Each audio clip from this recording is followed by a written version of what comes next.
या देशात मनुस्मृतीचा कायदा मोडता येत नव्हता, ब्राह्मणाचा ब्र सुद्धा काढता येत नव्हता, ब्रह्महत्या महापाप मानलं जायचं। तेव्हा जगद्गुरु जगतवंद्य तुकोबरायांनी अभंग लिहिला, काय महिमा वर्णू आता सांगणे किती, कोटी ब्रह्महत्या मुख पाहता जाती। अरे आमच्या तथागत विठ्ठलाचा काय महिमा सांगावा, 1 कोटी ब्राह्मणांची हत्या झाली आणि एकदाच विठ्ठलाचं तोंड पाहिलं तर सगळं पाप धुतलं जातं। हा मनुस्मृतीच्या विरोधातला अभंग लिहिणारे गाणारे जगतवंद्य जगद्गुरु तुकोबाराय आणि प्रतापगडाच्या पायथ्याशी कृष्णा भास्कर कुलकर्ण्याची खांडोळी करून हाच तुकोबारायांचा अभंग प्रत्यक्षात खरा करून दाखवणारे त्यांचे खरे पटशिष्य, रयतेच्या राज्याचे संस्थापक, कुळवाडी भूषण बहुजन प्रतिपालक, ज्यांनी सह्याद्रीच्या दऱ्याखोऱ्यातून घोड्यांच्या टापांचा आवाज दिल्लीच्या तख्तापर्यंत नेला, ज्यांच्याबद्दल ज्योतिराव फुले म्हणाले आम्हा कुळवाड्यांचा राजा, आणि म्हणून छत्रपती शिवाजी महाराज, लोकराजा राजर्षी शाहू महाराज आणि तुमच्या आमच्या एकूण सगळ्या क्रांतीचे जनक असणारे ज्योतिराव फुले साहेब यांना देखील अभिवादन करतो। 29 वर्ष घोड्यावर बसून राज्यकारभार करणाऱ्या लोकमाता अहिल्याबाई होळकर, त्यागमूर्ती रमाई भीमाई आणि राष्ट्रमाता राजमाता मासाहेब जिजाऊ यांनाही अभिवादन करतो। बघा, देवाला सोडलेल्या देवदाशी झाल्या, खंडोबाला सोडलेल्या मुरळ्या झाल्या, यल्लमाला सोडलेल्या जोगती झाल्या, पण माझ्या सावित्रीला सोडलेली कुणी डॉक्टर, कुणी इंजिनियर, 2 तर राष्ट्रपती झाल्या। म्हणून क्रांतिज्योती सावित्रीमाईंनाही अभिवादन करतो। मी जेवढ्या महापुरुषांची नावं घेतली तेवढ्या महापुरुषांचं उरलेलं कार्य भारतीय संविधानाच्या रूपाने पुढे आणणारे, या देशातल्या सगळ्या संतांना न्याय मिळवून देणारे, मराठ्याच्या घरात जन्माला आलेले तुकोबराय म्हणत होते घोकावया अक्षर मज नाही अधिकार। आता महाजनाच्या मराठ्याच्या कुणब्याच्या घरात जन्माला आलेल्या तुकोबरायांचा अभंग गाथा जर बुडवला जाऊ शकत असेल, त्यांना अक्षर घोकण्याची संधी जर नसेल, तर इथे अतिशूद्रांचे गाव कुसाच्या बाहेरच्यांचे काय हाल असतील, हा विचार बाबासाहेब आंबेडकरांनी केला। मराठ्याच्या घरात जन्माला आलेले तुकोबराय म्हणत होते नाही कोणी येथे मुक्यांचा जाणं, आम्ही मुके आहोत, आम्हा मुक्यांची जाणीव ठेवणारा कोणी नायकच नाही। हाच अभंग घेऊन तुकोबरायांच्या नावाने मूक नायक पेपर सुरू करणारे आणि खऱ्या अर्थाने मराठ्याच्या घरात जन्माला आलेल्या तुकोबरायांच्या संकल्पनेतला मुक्यांचा नायक ठरलेले भारतीय घटनेचे खरे शिल्पकार, परमपूज्य बोधिसत्व, विश्वरत्न, महामानव डॉक्टर बाबासाहेब आंबेडकर यांनाही या ठिकाणी मी अभिवादन करतो। जग बदल घालुनी गाव मला सांगून गेले भीमराव, गुलामगिरीच्या या चिखलात का ऋतून बसलाय रावत, चल निघ घे बिनेवरती धाव मला सांगून गेले भीमराव, असं म्हणत बाबासाहेबांचं उरलेलं कार्य पुढे चालवणारे आणि शिवरायांचा पवाडा साता समुद्राच्या पलीकडे म्हणजे रशियापर्यंत घेऊन जाणारे साहित्य सम्राट लोकशाहीर अण्णाभाऊ साठे, शिकलेल्या लोकांना ज्यांनी प्रश्न केला तुझ्या हाती तूप आलं, तुझ्या हाती साय, समाजाचं काय रे गड्या, समाजाचं काय, टाटा बिर्ला तरतील बाकी सारेच उपाशी मरतील, असं म्हणणारे लोककवी वामनदादा कर्डक आणि परिवर्तनवादी चळवळीतल्या तमाम महापुरुषांना मी या ठिकाणी अभिवादन करतो, मानाचा मुजरा करतो। इथे भीम आहे, तिथे भीम आहे, तिथे भीम माझा लढा देता आहे, जिथे माणसाला लढा येत नाही तिथे भीम माझा धडा देता आहे। म्हणून बाबासाहेबांनी दिलेले धडे आज आम्हाला पुन्हा गिरवायचे, पुन्हा त्या धड्यांची उजळणी करायची, पुन्हा स्वाभिमानाचा वारसा आम्हाला पुन्हा समजून घ्यायचा आहे आणि या देशातल्या त्याग आणि समर्पणाची कहाणी आता मी तुम्हाला सांगणार आहे। कारण या देशातल्या त्याग आणि समर्पणाची कहाणी समजून घेतल्याशिवाय या देशामध्ये तुम्हाला पुढचं भविष्य कळणार नाही। बाबासाहेबांचं एक वाक्य तर आपल्या सगळ्यांना माहितच आहे की गुलामाला गुलामीची जाणीव करून दिल्याशिवाय तो बंड करून उठणार नाही, आणि म्हणून या देशातल्या पुन्हा गुलामीत खितपट पडलेल्या जनतेला गुलामगिरीची जाणीव करून देण्यासाठी आम्ही फुले साहेबांचा आणि बाबासाहेबांचा वारसा तुमच्यापर्यंत सांगायला आलेलो आहोत। बघा काय झालंय, ग्रामीण भागाची एक परिस्थिती आहे, शहरी भागाची एक परिस्थिती आहे। तुमची देखील एक ठरलेली सज्जनाची आणि माणूसपणाची व्याख्या आहे, माझी देखील एक ठरलेली सज्जनाची माणूसपणाची व्याख्या आहे। त्या सज्जनाच्या व्याख्येकडून आपण बाबासाहेबांकडे, फुले साहेबांकडे जाऊया। बघा, खेड्यामध्ये सज्जन कुणाला म्हणावं, तर तुमच्या खेड्यातली एक सज्जनाची व्याख्या आहे। कुणाला म्हणावं सज्जन, जो कुणाच्या आध्यात जात नाही, जो कुणाच्या मध्यात जात नाही, ज्याचे शब्द सुद्धा विकत घ्यावे लागतात त्याला सज्जन म्हटलं जातं। असला सज्जन काय चाटायचा आहे का, त्याचं लोणचं घालायचं का, काय उपयोग आहे। हा सज्जन घरी आला, माईने विचारलं वाघा अमुक अमुक माणसाचं किराणा दुकान उघडं होतं का, हा म्हणतो काय की मी बघितलंच नाही। ह्याचं कोणाच्या किराणा दुकानावर डोळा सुद्धा नसतो आणि माय तोंडावून हात फिरून म्हणते माझा वाघ लय सज्जन आहे। हा सज्जन घरी आला आणि माईने विचारलं वाघा अमुक अमुक माणसाची पिठाची गिरणी चालू होती का, हा म्हणला काय की मी ऐकलंच नाही। ह्याचं कोणाच्या गिरणीवर कान देखील नसतो आणि माय गावभर सांगते माझा वाघ लय सज्जन आहे। आता त्याला उतरंडीला ठेव, गाडग्यामध्ये ठेव, बाकीचा तसा काय उपयोग नाही। माझी पण एक सज्जनाची व्याख्या आहे, सज्जन कुणाला म्हणावं, जो कुणाच्याही आध्यात जातो, कुणाच्याही मध्यात जातो, ज्याला मध्यरात्री फोन करा पहिल्या बेरला तुमचा कॉल उचलतो, जो तिरडी उचलायला पुढे असतो, रक्तदान करायला पुढे असतो, भांडणं मिटवायला पुढे असतो, कुठल्याही कामात मदत करायला जो सगळ्यात पुढे असतो त्याला सज्जन म्हटलं पाहिजे। आणि माझ्या सज्जनाच्या व्याख्येत फुले साहेब, बाबासाहेब आंबेडकर आणि सगळे महापुरुष बसतात। आणि म्हणून आम्हाला असे त्यागी आणि समर्पित सज्जन हवेत, दुसऱ्यांच्यासाठी राबणारे, दुसऱ्यांच्या मदतीला धावून जाणारे, एकूण देशाचा विचार करणारे, एकूण या देशाच्या भवितव्याचा विचार करणारे क्वचितच महापुरुष या देशात होऊन गेले। म्हणून बाबासाहेबांचं कार्य विश्वव्यापक आहे, संपूर्ण देशाला न्याय देणार आहे आणि या देशातल्या सगळ्याच जाती धर्म पंथाच्या लोकांचा उद्धार करणार आहे। बघा, माझी अस्पृश्य जाती म्हणजे आजच्या शेड्यूल कास्टच्याच वाट्याला दैनीय दुःख आलं होतं का? तर नाही, या देशात ओबीसी असणाऱ्यांच्या वाट्याला देखील प्रचंड जाचक कायदे आणि बंधनं आली होती। आणि म्हणून ही जाचक आणि कायदे आणि बंधनं उठवायचं काम जर कुणी केलं असेल तर त्याची सुरुवात केली ज्योतिराव फुले साहेबांनी। फुलेंनी पहिल्यांदा पुण्यामध्ये ब्राह्मणशाहीच्या विरोधात दंड थोपटलं आणि ज्योतिराव फुले म्हणाले, आमचा लढा शेठजी, भटजी, लाटजी विरुद्ध शूद्रातिशूद्र असा आहे आणि म्हणून आम्ही शूद्रातिशूद्रांना एकत्रित करून या देशातल्या शेठजी, भटजी, लाटजींच्या विरोधात हा संघर्ष गतिमान करणार आहोत। ज्योतिराव फुले त्यांच्या वर्गमित्राच्या चौथीला असणाऱ्या सखाराम परांजपेच्या लग्नाला गेले होते। आता माळ्याच्या घरात जन्माला आलेल्या एका चांगल्या बिल्डर आणि एका चांगल्या कुटुंबातल्या पोराच्या वाट्याला जर अशी दयनीय अवस्था येत असेल तर अतिशूद्रांचे काय हाल असतील। ज्योतिराव फुले सखाराम परांजपे नावाच्या मित्राच्या लग्नाला गेले, रात्रीच्या वेळीचं लग्न आहे, अशा लग्नाच्या वरातीत ब्राह्मणांनी ज्योतिराव फुलेंना हकलून लावलं, त्यांचा अपमान केला, वरातीतून ढकलून लावलं आणि वरात पुढे निघून गेल्यावर ज्योतिराव फुले रस्त्यावर उभे राहिले। बाजूला एका झाडाच्या आडवं लपलेला अस्पृश्याचा पोरगा हसत पुढे आला आणि ज्योतिराव फुलेंकडे बघून हसायला लागला। फुले म्हणाले, तुला हसायला काय झालं? उलट तुला तर माझ्यामुळे झाडाच्या मागे लपावं लागलं, अरे मी किमान वरातीत तरी गेलो। तेव्हा अस्पृश्याचा पोरगा म्हणतो, ज्योतिराव आम्हाला कळतं तरी आमची अवकात काय, तुला तर तुझी अवकात सुद्धा कळत नाही, तुला हकलून लावलं। ज्योतिराव फुलेंच्या मनाला शब्द लागले, घरी वडिलांना जाऊन सांगितलं, वडिलांनी सांगितलं नशीब पेशवाई नाही, नाहीतर तुझं मुंडकं उडवलं असतं। वडिलांनी फुलेंची बाजू घेऊन समोरच्या लोकांशी भांडायला येण्याऐवजी फुलेंना आज घरामध्ये रागवले। ज्योतिराव फुलेंनी तर्कबुद्धी जागृत केली, पुस्तकं वाचले, धर्मग्रंथ वाचले, अस्पृश्यता काय आहे समजून घेतली, जाती व्यवस्था काय आहे समजून घेतली आणि या जाती व्यवस्थेतून लोकांना मुक्त करायचं असेल तर पहिल्यांदा विद्या दिली पाहिजे असं ज्योतिराव फुले म्हणाले। फुलेंनी अखंड लिहिला, विद्येविना मती गेली, मती विना गती गेली, गती विना नीती गेली, नीती विना वित्त गेले, वित्त विना शूद्र खचले। एवढे अनर्थ एका अविद्येनं केलं आणि म्हणून ज्योतिराव फुलेंनी पहिल्यांदा शाळा काढायला सुरुवात केली। ज्योतिराव फुलेंनी अस्पृश्य वस्तीत सकाळी सकाळी जायचे, फुलेंना तात्यासाहेब म्हटलं जायचं।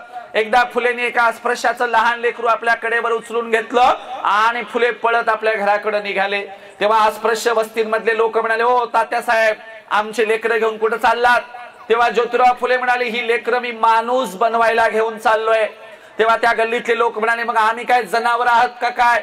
तेव्हा ज्योतिराव फुले म्हणाले, अरे जनावर तरी तुमच्यापेक्षा चांगली आहेत, तुमचं जगणं जनावरांच्याही पलीकडचं आहे, मी तुम्हाला माणूस बनवण्यासाठी शाळा काढतोय। म्हणून या देशात पहिल्यांदा जर आमच्या भवितव्याचा विचार कोणी केला असेल तर तो क्रांतीसूर्य ज्योतिराव फुले साहेबांनी। आणि म्हणून आम्हाला वारसदार कसे हवेत? बाबासाहेबांसारखे, फुले साहेबांसारखे आम्हाला विचारांचे आणि या देशाला उंचीवर नेणारे वारसदार हवेत। बघा, एकदा ज्योतिराव फुलेंचे सासू सासरे म्हणजे सावित्रीमाईंचे आई वडील एकदा सावित्रीमाईंना भेटायला आले। महिलांच्यासाठी फार महत्वाचा किस्सा सांगतो ऐका। सावित्रीमाईंचे आई वडील सावित्रीमाईंना भेटायला आल्याच्या नंतर सावित्रीमाईंचे आई वडील म्हणाले, साऊ तुला काय मूलबाळ होत नाही असं आपल्या जावाई बापूंना म्हणावं, दुसरं लग्न करा। सावित्रीमाई म्हणाल्या, ते काही माझे ऐकायचे नाहीत, असं करा तुम्ही स्वतः जाऊन सांगा। सावित्रीमाईंचे आई वडील फुले साहेबांकडे बैठकीच्या खोलीत आले, जावाई बापूंना म्हणाले, जावाई बापू तुम्हाला काही आमच्या साऊकडून मूलबाळ होईना, असं करा तुम्ही काय करा, दुसरं लग्न करा आणि साऊला सवत आणा, सवत। ज्योतिराव फुले म्हणाले, दरवेळेला मूलबाळ होत नसेल तर दोष काय स्त्रियांचाच असतो का? समजा मी सावित्रीला दुसरी सवत आणली आणि तिलाही मूलबाळ नाही झालं तर मग साऊला दुसऱ्या सवत्या आणाल का? दुसऱ्या सवत्या आणणार असाल तरच मी दुसरं लग्न करायला तयार आहे. सावित्रीबाईंच्या आई वडील म्हणाले असला कसला जावई आहे बाबा, ऐकतच नाही. निघून गेले. बरेच दिवस झालं. पुन्हा सावित्रीबाई म्हणाल्या असं काय करता, दुसरं लग्न करा. ज्योतिराव फुले म्हणाले साऊ अगं दुसरं लग्न कशाला करायचंय? सावित्रीबाई म्हणाले आपण मेल्यावर आपल्या समाधीवर 4 फुलं व्हायला येणारा आपला वारसदार नको का? तेव्हा ज्योतिराव फुले म्हणाले सावित्री अगं पोटची पोरच वारसा चालवतील याची काही गॅरंटी नसते, पण मी तुला गॅरंटी देतो आपण मेल्यावर आपलं साहित्य वाचून असा कुणीतरी आपला वारसदार येईल की आपलं उरलेलं कार्य तंतोतंत पुढे चालवेल आणि आपला विचार देशभरात नेईल. ज्योतिराव फुले गेले आणि फुले गेल्याच्या नंतर 1 वर्षांनी ज्यांचा जन्म झाला, ज्यांनी फुलेंना आयुष्यात कधीही पाहिलं नाही, परंतु फुलेंचं उरलेलं सर्वच्या सर्व कार्य ओळ वाईज दिनांक वाईज पुढे चालवलं, ते ज्योतिराव फुलेंचे खरे वंशज आणि खरे वारसदार म्हणजे डॉक्टर बाबासाहेब आंबेडकर आहेत. बघा फुले म्हणाले मांग महार निंदा ठावे नाही व्यथा जाळा म्हणू ग्रंथा एकदाची. यांच्या धर्मग्रंथात आमच्याबद्दल दयामया तर नाहीच आहे, परंतु आमची प्रचंड हेटाळणी केलेली आहे, असले ग्रंथ जाळले पाहिजेत. फुले साहेबांच्या जन्मशताब्दी वर्षाच्या निमित्ताने फुलेंना जन्मून 100 वर्ष झाल्याच्या वर्षी 25 डिसेंबरला रायगडाच्या पायथ्याशी महाडला मनुस्मृतीचं दहन केलं आणि फुलेंचे गुरु असणाऱ्या शिवरायांच्या समाधीचं दर्शन घेतलं.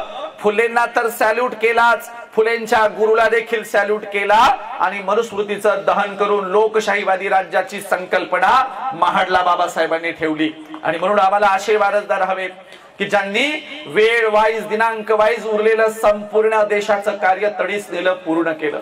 बघा मित्रांनो, आणि म्हणून इतिहास अशाच लोकांचा लिहिला जातो जे देशात काहीतरी चांगलं काम करतात. शुद्धोदनाच्या शेतात 1000 सोन्याचे नांगर चालायचे, पण इतिहास काही श्रीमंत असल्याबद्दल शुद्धोदनाचा लिहिला गेला नाही, तर सर्वस्वाचा त्याग करून संपूर्ण आशिया खंडात बिना चप्पलचा फिरल्याबद्दल, जनतेला माणुसकी शिकवल्याबद्दल, त्याग आणि समर्पणाबद्दल तथागत बुद्धाचा इतिहास लिहिला गेला. याचा असा अर्थ होतो इतिहास त्याग आणि समर्पणाचाच लिहिला जातो, श्रीमंतांचा लिहिला जात नाही. सम्राट अशोक जगाचे चक्रवर्ती राजे होते, पण रस्त्याने जाणाऱ्या सर्वसाधारण बौद्ध भिक्षूंच्या पायावर डोकं टेकवायचे. लोक म्हणायचे तुम्ही जगाचे चक्रवर्ती राजे आहात, उंच सिंहासनावर बसता, मग साधारण बौद्ध भिक्षूंच्या पायावर डोकं का टेकवता? तेव्हा सम्राट अशोक म्हणायचे इतिहास काही माझा राजा असण्याबद्दल आणि माझ्या संपत्तीचा लिहिला जाणार नाही, इतिहास त्या बौद्ध भिक्षूंच्या त्याग आणि समर्पणाचा लिहिला जाईल, म्हणून मी त्यांच्या त्याग आणि समर्पणाला सॅल्यूट करतो आहे. बघा सम्राट अशोकाच्या नंतर मध्ययुगीन भारताच्या कालखंडात या देशात बोल्लोबा मोरे नावाचे एक प्रचंड महाजन होते, श्रीमंत होते, पण इतिहास काही बोल्लोबा मोरेंचा लिहिला गेला नाही. सर्वस्वाचा त्याग करणारे आणि कर्ज खाती पाण्यात बुडवून आजूबाजूच्या परिसरातल्या लोकांना कर्जमुक्त करणारे आणि या देशात संतांचा वारसा पुढे चालवणाऱ्या जगद्गुरु जगतवंद्य तुकोबरायांचा इतिहास लिहिला गेला. याचा असा अर्थ होतो इतिहास काही श्रीमंतांचा लिहिला जात नाही, चांगलं काम करणाऱ्यांचा इतिहास लिहिला जातो. माझा एक प्रश्न आहे, तुम्ही कधी खेड्यात टाटा बाटा बिर्ला अंबानीचे पुतळे बघितलेत का? तुमच्या बिलोलीमध्ये नीता अंबानीचा पुतळा आहे का? तुमच्या बिलोलीमध्ये कुठल्या अनिल अंबानीचा कुठल्या जमशेद टाटाचा पुतळा आहे का? नसतो. खेड्यात नाही दिसणार, तालुक्यावर दिसणार नाही, मेट्रो सिटीत सुद्धा नाही. इतिहास काही टाटाच्या माईचा, बिर्लाच्या बायकोचा, अंबानीच्या आजीचा लिहिला जात नाही. इतिहास रमाई भीमाई अहिल्या फातिमा आणि जिजाईचा लिहिला जातो. इतिहास त्याग आणि समर्पणाचा लिहिला जातो. म्हणून तुम्हाला अदानी अंबानीचे पुतळे दिसणार नाहीत, पण अंगावर चिंध्या पांघरून शब्दांचं सोनं वाटणाऱ्या गाडगे महाराजांचे पुतळे तुम्हाला जगभरात दिसतील. अरे ज्यांचं काही शिक्षण झालं नाही अशा गाडगे महाराजांचं अमरावती विद्यापीठाला नाव आहे, कारण इतिहास त्याग आणि समर्पणाची दखल घेतो, श्रीमंतांची नाही. आणि म्हणून माझ्या भावंडांनो, तुम्हाला त्याग आणि समर्पण समजून घ्यायचंय. या देशामध्ये आपल्या पूर्वजांनी प्रचंड मोठं बलिदान दिले, त्याग केलेला आहे. तुम्हाला त्यागमूर्ती रमाईचा प्रसंग सांगतो. आपण रमाईच्या बद्दल किती सुंदर गाणं ऐकलं की बाबासाहेबांच्या संपूर्ण जीवनामध्ये रमाई म्हणजे एक मोठं टपूर टिपूर चांदणं होतं. ह्या चांदण्याची कथा तुम्हाला सांगतोय. एकदा काय झालं, शाहू महाराजांना कळलं की कोणीतरी अस्पृश्याच्या घरातला पोरगा खूप शिकून आलाय, आपण त्याची भेट घेतली पाहिजे आणि त्याची मिरवणूक काढली पाहिजे. म्हणून शाहू महाराज मुंबईत बाबासाहेबांना शोधत आले. बाबासाहेब ज्या चाळीत राहत होते दुसऱ्या मजल्यावर, त्या चाळीच्या लाकडी जिन्यापाशी शाहू महाराज खाली आले. त्यांना लाकडी जिना चढून काही वर जाता येईना.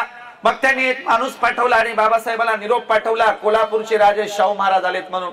बाबासाहेब लुंगीवर होते, जसे आहेत तसे खाली आले आणि जगातल्या दोन महान पंडितांची, महान विद्वानांची, महान क्रांतिकारकांची भेट एका लाकडी जिन्यापाशी चाळीपाशी झाली. बाबासाहेब म्हणाले, अहो महाराज तुम्ही कशाला आले गरिबांच्या चाळीत? अहो मला निमंत्रण पाठवलं असतं तर मी स्वतः कोल्हापूरला आलो असतो. शाहू महाराज म्हणाले, नाही मला बघायचंच होतं की कोण तरुण इतकं शिक्षण घेऊन आलाय. हे बघा आम्ही तुमची तारीख घ्यायला आलो, तारीख द्या तारीख. बाबासाहेब म्हणाले, अहो कसली तारीख मागताय तुम्ही? आदेश द्यायचा, मी येणार त्या दिवशी. कोल्हापुरामध्ये बाबासाहेबांची मिरवणूक ठेवली. दिवस उजडला, हत्तीवर बाबासाहेबांना बसवलं गेलं, बँड पथक लावलं, हलग्या लावल्या, संपूर्ण कोल्हापुरातून मिरवणूक निघाली. बाबासाहेबांच्या मिरवणुकीसमोर साखर वाटली गेली. मिरवणूक शाहू पॅलेस समोर आली. हत्ती खाली बसला. हत्तीच्या अंबारीतून बाबासाहेब खाली उतरले आणि शाहू महाराज पुढे आले. शाहू महाराजांनी स्वतःच्या डोक्यावरचा लाल रंगाचा जरीचा फेटा काढला, बाबासाहेबांच्या डोक्यावर घातला आणि म्हणाले, आज राजेशाही संपली, आता ज्ञानाची राजवट सुरू झाली आणि देशाचे राजे तुम्ही होणार आहात. शाहू महाराज दूरदृष्टी राजे होते. 2-3 वेळा कार्यक्रमात म्हणाले, आता तुम्हाला तुमचा नेता मिळालाय, तुम्हाला तुमचा राजा मिळालाय, देशाचा उद्धार करता मिळालाय. बघा संविधान लिहायच्या अगोदरच शाहू महाराजांनी बाबासाहेबांच्या बद्दल भाकीत केलं होतं की हे प्रचंड मोठे देशाचे नेते होणार आहेत. बाबासाहेबांना जरीचा लाल रंगाचा फेटा घातला. बाबासाहेब घरी गेले, डोक्यावरचा लाल रंगाचा जरीचा फेटा काढला, रमाईच्या हातात दिला. रमाईने फेट्याची घडी केली, लाकडी संकात फेटा ठेवून दिला. बरेच दिवस झाले. इंग्रज अधिकारी म्हणाले, मिस्टर आंबेडकर तुम्ही नेहमीच कार्यक्रमाला येता, जरा तुमच्या मिसेसला घेऊन या की, तुमचा जोडीने दोघांचा सत्कार करणार आहोत. बाबासाहेबांनी घरी निरोप पाठवला, रामूला म्हणावं तयार होऊन ये. बाबासाहेब रमाईला रामू म्हणायचे. रमाईच्या पुढे प्रश्न पडला. साहेबांनी सांगितलंय तयार होऊन जायचंय. तयार होऊन जायचं म्हणजे कसं जायचं? आमच्या रमाईने दोरावरच्या सगळ्या साड्या काढल्या. कोणती साडी फाटलेली आहे, कोणतीला ठिगळे लावलेत, कोणतीला नखी किनार नाही, कोणतीला पदरच नाही, कोणतीला छिद्र पडलेत. काही साड्या दांडी केलेल्या साड्या होत्या. आपल्या मराठवाड्यातल्या सगळ्या महिलांना दांडी केलेली साडी कळते. कोल्हापूर, नाशिक, पुणे भागात सांगावं लागतं दांडी केलेली साडी म्हणजे काय. 2 वेगवेगळ्या रंगाच्या साड्या एकत्र शिवल्या की त्याला आपण म्हणतो दांडी केलेली साडी. अशा आमच्या रमाईच्या फाटक्या तुटक्या साड्या, लुगडे, काय करावं? साहेबांनी तर तयार होऊन बोलवलंय. आमची रमाई मधल्या खोलीत गेली, लाकडी संदूक उघडला आणि माझ्या बाबासाहेबांची लाज राखण्यासाठी शाहू राजाचा लाल रंगाचा जरीचा फेटा नेसून माझी रमाई कार्यक्रमाला गेली. रमाई कार्यक्रमाला गेली, स्टेजवर जाऊन बसली. बाबासाहेब आंबेडकर लांबून गाडीतून उतरले आणि स्टेजच्या दिशेने जाताना विचार करतात, अरे माझ्या रामून कुणाचा बरं शालू नेसून आली? माझ्या रामूला मी कधीच एवढा महागडा शालू घेतला नाही, आज लाल रंगाचा जरीचा शालू कुणाचा बरं माझी रामू नेसून आली? अरे मी इतक्या देशात फिरलो, बाहेरच्या देशात गेलो, पण रामूला कधीही महागडा शालू आणू शकलो नाही, साडी आणू शकलो नाही, तिला फुटका मणी सुद्धा मी करू शकलो नाही, पण आज माझी रामू कुणाचा बरं शालू नेसून आली? जसे जसे बाबासाहेब आंबेडकर स्टेजच्या दिशेने जातात, स्टेजच्या पायऱ्या चढायला लागतात, तसं लक्षात येतं, अरे माझी रामू माझी लाज राखण्यासाठी शाहू महाराजांचा जरीचा फेटा नेसून आली आहे. बाबासाहेबांच्या डोळ्यातून थेंब ओघळणार तेव्हा बाबासाहेब ठरवतात रामूकडे बघायचं नाही. रामूकडे बघितलं तर रामू देखील रडेल आणि आपल्या डोळ्याला अश्रू येतील. बाबासाहेबांनी ठरवलं खाली बघायचं. रमाईच्या लक्षात आलं, साहेबांनी ओळखलंय मी शालू नाही फेटा नेसून आली आहे. तेव्हा रमाईने पण ठरवलं साहेबाकडे बघायचं नाही, चुकून साहेबांना किंवा मला रडू आलं तर प्रसंग वेगळा होईल. म्हणून रमाईने ठरवलं पायाकडे बघायचं. खाली रमाईने जे मुंडकं घातलं ते वर केलंच नाही. कार्यक्रम संपला. दोघेही गाडीतून घरी जात होते. संपूर्ण गाडीमध्ये कुणीच बोलत नव्हतं, सगळे चिडेल चूप होते. घरी गेल्याच्या नंतर साहेबांनी अंगावरचा कोट काढून रमाईच्या हातात दिला तेव्हा रमाईच्या डोळ्यांना अश्रुधारा लागल्या होत्या. रमाईचे अश्रू बाबासाहेबांच्या बुटावर पडत होते आणि बाबासाहेब सांगत होते, रामो काळजी करायची नाही, मी माझ्या जनतेला सांगेल, एक वेळच मला विसरला तरी चालेल, पण माझ्या रामूचा त्याग आणि समर्पण विसरायचं नाही. तिच्या त्याग आणि समर्पणामुळेच मी संपूर्ण देशाचा संसार करू शकलो. मी रामूचा संसार नीट नाही करू शकलो, पण लोकशाहीचा संसार, या देशाचा संसार मी नीट करू शकलेलो आहे. आणि म्हणून रमाईच्या त्याग आणि समर्पणामुळे आम्हाला चांगले दिवस आलेत. मला महिलांना प्रश्न करायचा, एक विचारायचा आहे, जेव्हा केव्हा तुम्ही जयंतीला जाण्यासाठी कपाट उघडता किंवा तुम्ही कुठल्या तरी लग्नाला जाण्यासाठी सुटकेस बास्केट उघडता आणि त्या कपाटातून सुटकेस मधून एखादी चांगली महागडी साडी नेसण्यासाठी काढता, ती चांगली महागडी साडी नेसत असताना तुम्हाला चुकून तरी रमाईच्या त्याग आणि समर्पणाची आठवण होते का? तुम्हाला चुकून रमाई कधीतरी आठवते का? आणि म्हणून आम्ही स्वतःला हा प्रश्न केला पाहिजे. म्हणून दरवर्षी महापुरुषांच्या जयंतीच्या निमित्ताने त्यांनी केलेल्या कामाची उजळणी आम्ही केली पाहिजे. आपलं कसं आहे, 4 महिलांचं, आपल्या महिला एकत्र येत्याच नाहीत आणि आल्या तर चर्चा कशावर करतात? कोणाची नांदना, कोणाची पळून गेली, कोणाला कोड फुटला, कोणाची काडी मोड झाली, याच्या आमच्या बायाची चर्चा असते. पण घरात कधी रमाई, भीमाई, आईल्या, फातिमा, जिजाईची चर्चा नसते. कधी रमाईच्या त्यागाची चर्चा नसते. एका गावामध्ये शेड्यूल कास्टला जागा सुटली सरपंच पदाची. मग बाई झाली सरपंच. मग अधिकारी आले, सरपंच कोण आहे, सरपंच कोण आहे? मग बाई पुढे आली, म्हणली सरपंच नाही, मीच सरपीण आहे, म्हणली मीच गावची प्रमुख आहे. आता बाई मोठ्या त्यागाने सरपीण झाली. सरपीण झाली तर झाली, इकडून 5% खाय, तिकडून 10% खाय, इकडून वड तिकडून वड, मस्त 2 मजली बंगला बांधला. चांगली एका दिवशी महागडी साडी नेसली, गावभर फिरली. गावचे लोक गेले कदरून, म्हणले एवढी सगळीला आम्ही सरपंच केलं, गावचा विकास गेला बोंबलं, स्वतःचाच विकास केलाय म्हणले. मग बाया म्हणले हिला विचारायचीच नाही कितीला साडी घेतली म्हणून. अख्खं गावभर फिरलं, कोणीच विचारेना कितीला घेतली. संध्याकाळ झाली, बोळीचा रस्ता लागला, अरुंद रस्त्याने पाय आपटीत, दन दन पाय आपटीत घराकडे निघाली. घराकडे आणणाऱ्या रस्त्याने जाताना रस्त्यात एक कुत्री झोपली होती. कुत्रीच्या शेपटी पाय पडला. कुत्री म्हणली काय कोण? ही म्हणली आजच घेतली 10,000 रुपयाला. कोणीच विचारेना कुत्रीला सांगायली. अशी आमची सगळी अवस्था आहे, परिस्थिती आहे. आणि म्हणून शेजाऱ्या पाजाऱ्यांशी तरी संवाद ठेवला पाहिजे, ग्रामीण जनतेशी संवाद ठेवला पाहिजे, एकमेकांशी संवाद ठेवला पाहिजे, तरच आपल्या देशाचा, गावाचा, राष्ट्राचा विकास होणार आहे. आम्ही स्वार्थी होत चाललो. तो आमचे सत्यपाल महाराज नेहमी सांगतात, आपलं कसं आहे, बाल्याची माय बाली आणि 10 बाय 10ची खोली. आपलं कसं आहे, माझी बाडी, माझी गाडी, माझ्या बायकोची साडी, याच्या पलीकडे काही आम्ही विचार करत नाही. शेजारचा मेला काय गेला काय त्याच्याशी आम्हाला काही घेणं देणं नसतं. अहो शेजाऱ्याचं सोडा, एका कुटुंबात सुद्धा संवाद उरलेला नाही. संवाद, टीव्ही चालू असते, कोणतं तरी बाहेरून येतंय, रिमोट हातात घेतय, उकड बसूनच गचगच खातय जातय. दुसरं येतंय, सोफ्यावर बसतय, तसंच खातय. तिसरं येतंय, टीव्ही बघतय, तसंच खातय. कुणाचा कुणाला ताळमेळ नसतो. कुटुंबाची परिस्थिती सुद्धा अशीच आहे. मी एका गावात कीर्तनाला चाललो होतो आणि रस्त्यामध्ये पांडीचा अरुंद रस्ता होता आणि एक जणाचे गुरढोर उभे होते. मी त्या एक जणाला म्हणले, आम्हाला जायला उशीर व्हायला आणि ती जनावर काढ. म्हणलं कुणाची ती गुरढोर? ते म्हणला वासरू माहिती आहे. मला कोणाचं आहे ते? गाय नाही माहित कोणाची. बरं म्हणलं काढ बाबा, कुणाचं आहे ते वासरू? ते म्हणला वासरू त्या गायीचं आहे. म्हणला पण गाय नाही माहित कोणाची आहे. म्हणला लय शहाणा झालास का? म्हणलं सरक बाजूला. जनावर बाजूला काढले. कार्यक्रमाला गेलो. कीर्तन संपलं. कीर्तन संपल्या पोरग स्टेजवर आलं. म्हणला महाराज मायछान किंवा म्हणला लय भारी बोलतात, चला तुम्हाला चहा प्यायला नेतो आपल्या घरी. म्हणलं मी चहा पित नाही. म्हणला दूध पाजतो, चला तर खरी. घराकडे नेताना एवढा मोठा म्हशीचा गोठा होता. म्हणलं का रे, ह्या सगळ्या म्हशी तुमच्याच आहेत का? म्हणला हो. मी म्हणलं सगळ्यात दूध देतात का? म्हणला महाराज येडे झालं काय, म्हशी कुठे दूध देतात का? काढावं लागतंय. म्हणला मनानं देत नसतात. म्हणला म्हणलं एवढा शहाणा आहेस का? मग शाळेत का जात नाही? मगाशी तर गुराढोरांच्या मागे होता. म्हणला जातो शाळेत. मग म्हणलं तू कितवीत आहेस? म्हणला मी 9वीत आहे. 9वी. मी म्हणलं बिलकुल वाटत नाही 9वीत म्हणून. म्हणला मोजून बघा 9वीत आहे. म्हणलं वीत. असा पोरगा माझी काडी मलाच लावायला लागला. मला एवढा शहाणा आहेस का? अंगणात गेलो, बापाचा चप्पल बूट दिसले अंगणात. हे मला मायच्यान किंवा महाराज तुम्हाला दूधही पाजू शकत नाही, चहा बी नाही. म्हणलं का? म्हणलं आमचं डंगर घरीच आहे. म्हणला म्हणलं मग काय झालं? म्हणला बाप बाहेर गेल्याशिवाय मी घरी जात नाही. नाही तर बापाच्या देखत जेवायला बसलं ना, बाप म्हणते याला येतच नाही, याला जमतच नाही, हे मूर्खच आहे, हे नालायकच आहे. कधी कधी तर माझा बाप म्हणते ही गेलेली कॅशेटच आहे. मग मला वाटायला लागलं मी खरंच गेलेली कॅशेट आहे काय की. म्हणून बऱ्याच घरात बापदारात, लेक घरात, लेक घरात बापदारात एकमेकांचा संवाद नाही. लेकरांना काही पाहिजे असेल तर लेकर माईला म्हणतात आई म्हणणं तू पप्पाला दे म्हणून. आणि मग पोराची माय म्हणते द्यानं काऊन, पोरग खूप दिवस झालं मागायलंय. आणि मग पोराच्या माईच्या सांगण्यावरून बाप पोराच्या माईकडे देतो आणि माय मग पोराकडे देते. असा घरात, ज्या घरात संवाद नसेल त्या घरामध्ये बाबासाहेब आंबेडकर नाही होऊ शकणार. कारण रामजी आंबेडकर आणि बाबासाहेब आंबेडकर हे आम्हाला सूत्र समजून घ्यावं लागतं. पगारीतले पैसे वाचवून, आपली पेन्शन वाचवून आपल्या मुलांच्यासाठी पुस्तकं विकत घेणारा एकमेव बाप म्हणजे रामजी आंबेडकर होते.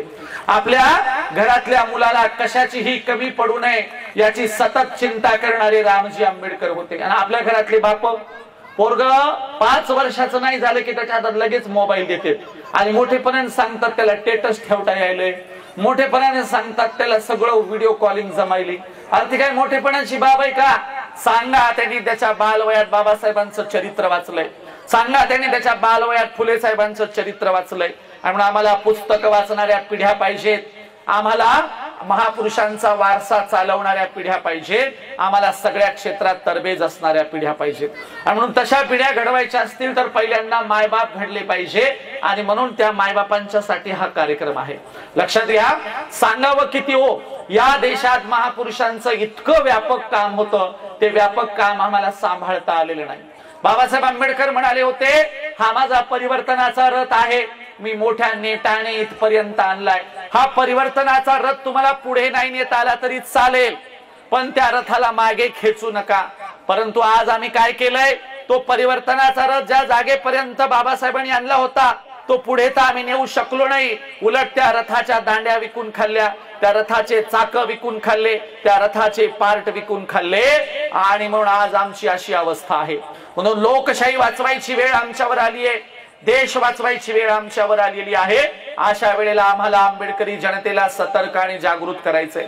अशा वेळेला आम्हाला या देशातल्या महापुरुषांचा जे वारसा चालवतात त्या लोकांना सतत सतर्क आणि जागृत करायचंय.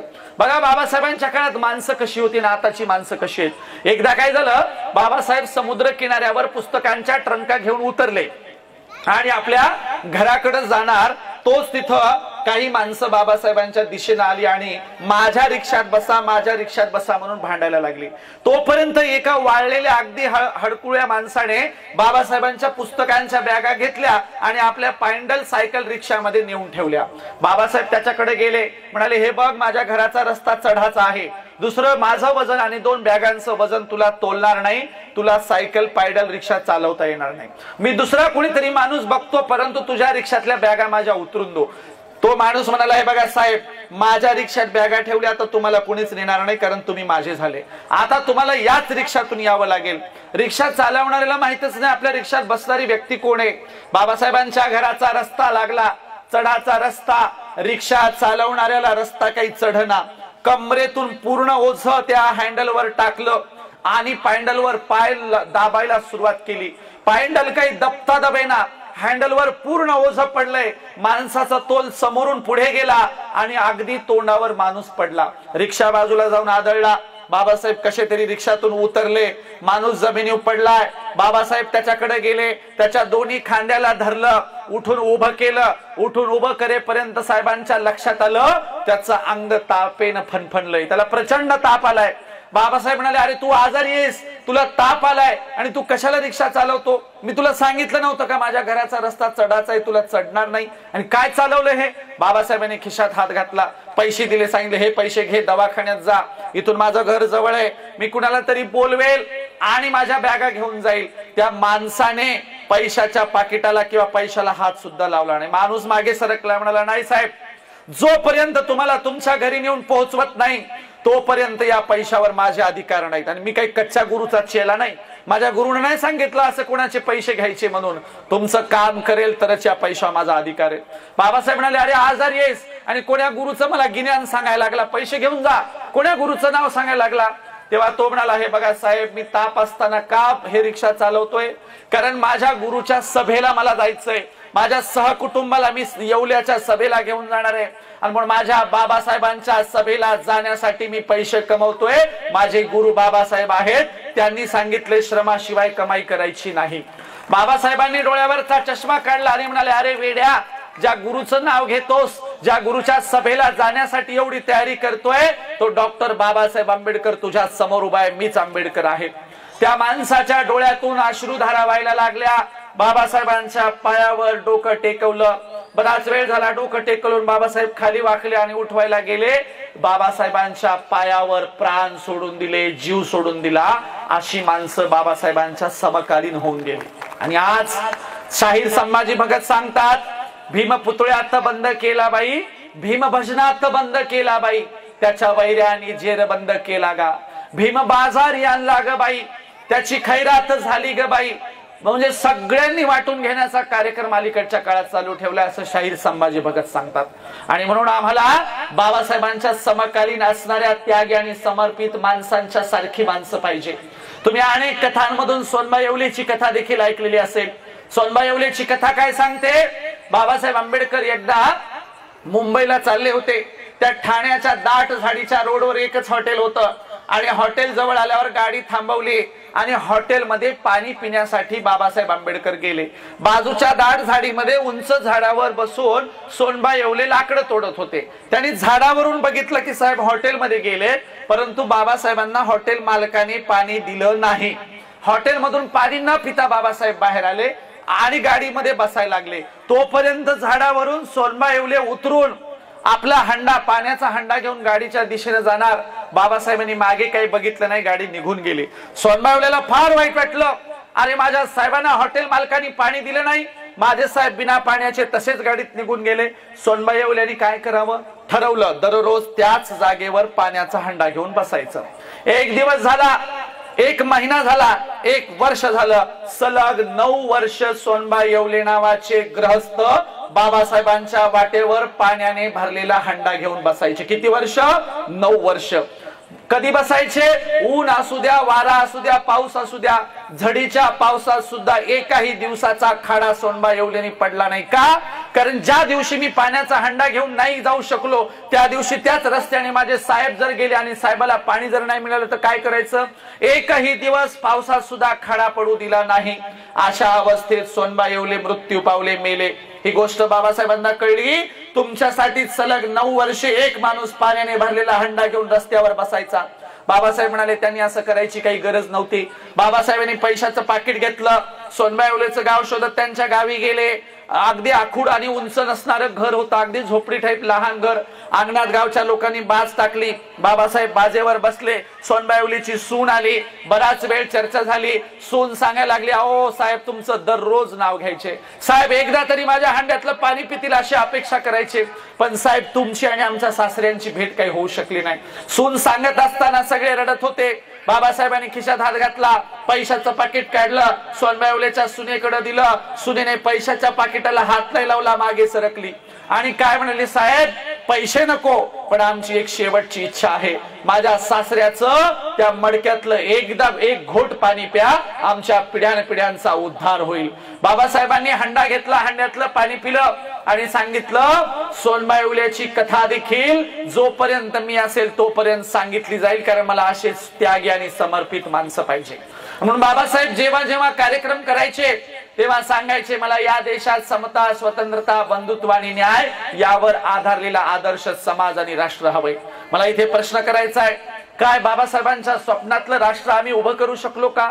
नाही, अत्यंत दुर्दैवाने सांगावं लागतं नाही। त्यांनी दिलेल्या संविधानाच्या विरोधात या देशात कार्यक्रम चालू आहेत। बाबासाहेबांनी संविधानात आर्टिकल 15 दिलं होतं। काय दिलं होतं? या देशात जात, धर्म, पंथ, वंश, संप्रदाय, लिंगभेद करता येणार नाही। आम्ही सगळे समान असू, कुणी लहान असणार नाही, कुणी मोठा असणार नाही, सगळे समान असतील, कायद्याच्या पुढे समान असतील, लोकशाही पुढे समान असतील। पण ठरलो का आम्ही समान? बिलकुल नाही। लातूर जिल्ह्यातल्या त्या उदगीर तालुक्यामध्ये मातंग समाजाची सरपंच महिला मंदिरात का गेली म्हणून महिलेला मारहाण करण्यात आली। विदर्भामध्ये आर्वीमध्ये 8 वर्षाचा मातंग समाजाचा पोरगा मंदिरात का गेला म्हणून भर दुपारच्या उन्हाळ्यामध्ये मे महिन्यात गरम स्टाईलच्या फरशीवर ऍसिड टाकून बसवण्यात आलं, लहान मुलाला शिक्षा सुनावण्यात आली।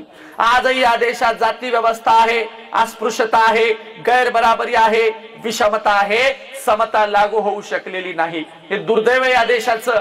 म्हणून आम्ही सांगतोय की या देशात समता लागू करायची असेल तर प्रत्येक नागरिकाने सतर्क झालं पाहिजे, जागृत झालं पाहिजे। विशेषतः आमच्या महिलांना सांगतोय, तुम्हाला या देशातली लोकशाही वाचवायची आहे, तुम्हालाच हा देश पुढे चालवायचा आहे, कारण आता माणसांकडच्या अपेक्षा संपलेल्या आहेत। आता या देशात स्त्रियांचे पक्ष उभे राहिले पाहिजे, स्त्रियांनी लीडरशिप केली पाहिजे, स्त्रियांनी चर्चा केली पाहिजे, स्त्रियांनी भाषण केली पाहिजेत। म्हणून आमचा विश्वास आता महिलांवर उरलाय। म्हणून महिलांनो जरा जागृत व्हा, आपापसातले हेवे दावे सोडा, भांडण तंटे सोडा।